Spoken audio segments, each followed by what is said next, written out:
कविता जी ने देखा कि प्रिया के फोन की स्क्रीन पर सोनम की एक बहुत ही प्यारी सी स्माइलिंग पोज की पिक्चर थी, जो शायद मयंक और अवनी की सगाई के समय की थी। कविता जी और अखिलेश जी ने एक दूसरे को हैरानी से देखा और फिर जोर जोर से हंसने लगे। दोनों ही दादी के पैरों के पास जाकर बैठ गए और मुस्कुराते हुए बोले कि मुबारक हो माँ, आपके अड़ियल और गुस्सैल डुग्गू के लिए हमने बहू ढूंढ ली है। और दोनों ने ही फोन की स्क्रीन को दादी के सामने रख दिया। दादी के चेहरे पर भी संतोष के भाव वाली स्माइल आ गई। पर माँ, पा, भाई को कैसे मनाओगे आप सब? ये क्या, भाई किसी भी रिश्ते को हानि करने वाले जब तक कि वो खुद से नहीं चाहेंगे। प्रिया ने हकीकत बयां की थी। मानेगा, जरूर मानेगा, क्योंकि अब तक अमित के सामने सोनम नहीं आई थी ना। अखिलेश जी ने एक निश्चित भाव से कहा। हम अमित को पूरा समय देंगे इस रिश्ते को अपनाने के लिए, और मुझे विश्वास है कि एक दिन अमित सोनम के लिए हाँ कह ही देगा। कविता जी भी भाव विभोर होकर बोली। आई होप कि भाई सोनम के लिए हाँ कर दे, क्योंकि मुझे भी अब सोनम ही अपनी भाभी के रूप में चाहिए। प्रिया भी चहकते हुए बोली। इधर मथुरा शांतिवन। मयंक गाड़ी पार्क करके जैसे अंदर हॉल में गया, पूनम जी, योगेश मामा जी और सुधा मामी के साथ सामने सोफे पर बैठे हुए मेहमानों से बहुत ही हंस कर बातें कर रहे थे। सत्येंद्र जी एक सिंगल सोफे पर चुपचाप बैठे हुए कभी उन आगंतुकों को देखते तो कभी अपनी पत्नी और उनके रिश्तेदारों को देखते। मयंक को देखते योगेश अपनी गंदी बत्ती से निकालते हुए बोला, ये ले आओ, मयंक लल्ला भी आ गए। पूनम जी ने आशा के विपरीत मयंक को हंसते हुए अपने बगल में बैठने का इशारा किया और फिर सामने की ओर देखकर बोली, ये मयंक है मेरा बेटा और सोनम का बड़ा भाई। मयंक हैरान रह गया था, आज माँ को क्या हो गया?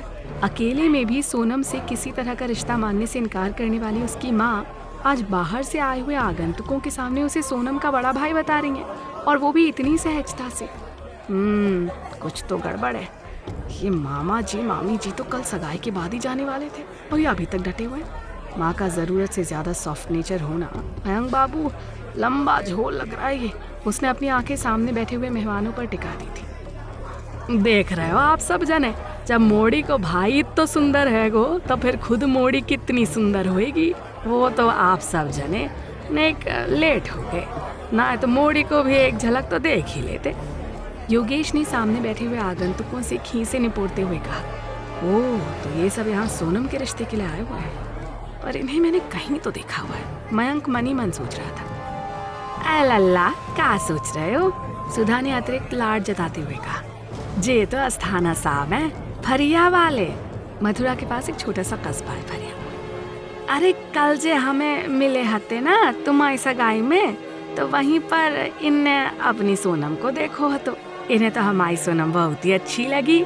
सुधा अपनी रॉ में कहीं चली जा रही थी, इस बात से अनजान कि मयंक के फेशियल एक्सप्रेशन सोनम की शादी की बात सुनकर बिगड़ते ही जा रहे थे। योगेश शायद इस बात को समझ गया था और वो बार बार सुधा को कोहनी मारकर चुप रहने का इशारा कर रहा था, और सुधा तो मिस्टर अस्थाना और उनके बेटे का गुणगान करने में इतनी बिजी थी कि उसने योगेश के इशारे पर ध्यान ही नहीं दिया। माफ कीजिए, पर मैं अभी सोनम की शादी करने में कतई इंटरेस्टेड नहीं हूँ। मयंक ने अपने दोनों हाथों को जोड़कर बहुत ही आराम से कहा। हैं? जे का कह रहे हो तुम लल्ला? पूनम के साथ साथ योगेश और सुधा दोनों के ही कान खड़े हो गए थे और वो आंखें फाड़े मयंक को ही घूरे जा रहे थे। अस्थाना साहब फरिया के बहुत ही जाने माने बिजनेसमैन हैं।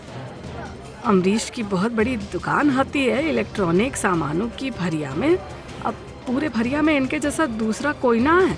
सुधा ने अपना ज्ञान बखारते हुए कहा। मयंक ने एक उपेक्षित सी नजर अपने ठीक सामने बैठे हुए लड़के पर डाली। लड़का नाम से अमरीश और शक्ल से शक्ति कपूर लग रहा था। जामुन का कलर और बैंगन की शेप वाले लड़के के साथ मैं अपनी छुई मुई सी बहन की शादी करूंगा? ये बात इन लोगों के दिमाग में आई भी तो कैसे? मयंक बैठे बैठे गुस्से से लाल हुआ जा रहा था। मामी जी, बिट्टू अभी पढ़ रही है तो फिलहाल उसकी शादी करने का सवाल ही नहीं उठता, और वैसे भी मैं बिना उसकी मर्जी जाने शादी के लिए हाँ नहीं कर सकता। मयंक ने बिना किसी भाव के अपनी बात कह दी। पर अब सोनम के माँ बाप भी तो यहीं बैठे हुए हैं और उन्होंने तो इस शादी से कोई एतराज़ नहीं जताया। अस्थाना साहब ने ललचाई नज़रों से पूरी कोठी पर नजर डालते हुए कहा। सोनम के लिए उसका माँ और बाप मैं ही हूँ, समझे आप? मयंक का स्वर तेज हो गया था। इससे पहले कि मैं आप सबकी शान में और कसीदे पढ़ूं, आप यहाँ से जा सकते हैं। मयंक ने अपने हाथों से बाहर जाने वाले रास्ते की तरफ इशारा करते हुए कहा। पूनम जी गुस्से से फट पड़ी। ये क्या तमाशा लगा रखा है मयंक? सोनम की शादी हो जाए तो इसमें हर्ज ही क्या है? घर बैठे बिठाए इससे अच्छा रिश्ता नहीं मिल सकता है उस अनाथ को। पूनम जी बेरुखी से बोली। आप लोग प्लीज जाएं यहाँ से। आपका जो भी समय बर्बाद हुआ है उसके लिए सॉरी। सत्येंद्र जी अपनी जगह से उठकर अस्थाना साहब की तरफ बढ़ गए थे और अस्थाना और फैमिली से जब ये कहा तो वो लोग गुस्से से भुनभुनाते हुए वहाँ से ये कहकर निकल गए कि हम कोई मरे ना जा रहे हते जा शादी को, तुम्हारे घर से ही फोन आयो हतो जा रिश्ता के लाए और अब बेइज्जती करके वापस भेज रहे हो, जे कोई बात होती है। मयंक पीछे से गेट तक आया और जोर से चिल्लाकर कहा, जाइए जाइए और अपने इस अम्बरीश की शादी किसी ललिता पवार से करवाइए। बड़े आए मेरी बिट्टो से शादी करने वाले। अब उसके दिमाग में अस्थाना की लास्ट कही बात घूम गई कि उन्हें यहीं से फोन गया था इस रिश्ते को करने के लिए। यहाँ से किसने फोन किया था इन लोगों को, और वो भी बिना मेरी जानकारी के? मयंक का दिमाग खराब हो चुका था, सब कुछ साफ सुन गया था मयंक की बात सुनकर। सत्येंद्र जी आराम से सोफे पर बैठकर अब इस मैटनी शो का फुल मजा लेने को तैयार थे। अब आप में से कोई बोलेगा या फिर आप किसी को कुछ याद नहीं आ रहा है? मयंक ने योगेश और सुधा को घूरते हुए कहा, जे जे जे तो तुम्हारी बहुत गलत बात है लल्ला।